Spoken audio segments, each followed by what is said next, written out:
దేని గురించి అయినా మాట్లాడాలంటే ఒక ఎలిజిబిలిటీ ఉండాలి, ఒక అర్హత ఉండాలి. జిమ్కి వెళ్ళి ఇంతింత బరువులు పెద్ద పెద్ద ప్లేట్లు ఎత్తంగానే నీకు ఫిట్నెస్ ఉన్నట్టు.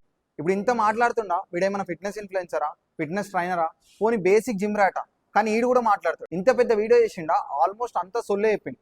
ఏమన్నాడంటే ఎవడైతే పొట్టున్నాడో వాడు ఫిట్ లేనట్టు, ఎవడైతే లీన్ ఉంటాడో వాడు ఫిట్ ఉన్నట్టు.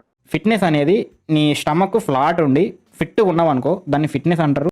చాలా మంది స్పోర్ట్స్ అథ్లెట్లు లా ఉండి ఫ్యాట్ ఉండి కూడా ఫిట్నెస్ టెస్ట్ పాస్ అయ్యారు. ఎవరైతే లీన్ ఉన్నారో వాళ్ళు ఫిట్నెస్ టెస్ట్ ఫెయిల్ అయ్యారు. బేసిక్ గా ఇది ఒక మిస్కన్సెప్షన్ ఉంది. ఏంటంటే ఎవడైతే లా ఉంటాడో వాడు ఫిట్ లేనట్టు, ఎవడైతే లీన్ ఉన్నాడో వాడు ఫిట్ ఉన్నట్టు. అమ్మ ఇల్లే పోతున్నారు జిమ్కు. నేను జిమ్ చేస్తున్నా, నేను పీకుతున్నా, పొడి చేస్తున్నా, నాకు బాడీ ఇన్ని మాట్లాడుతున్నా వీడు లీన్ ఉన్నాడు, దేనికైనా ఫిట్టా? Completely unfit. నేను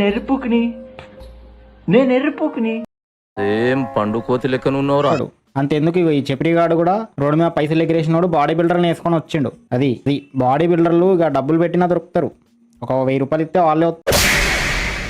జనరల్ చెప్పాలంటే వీడి పని ఇదే. ఫిట్నెస్ వాళ్ళని లేబర్ వాళ్ళు అంటాడు, బౌన్సర్ వాళ్ళతో పోలుస్తాడు, వీడి పని ఇదే.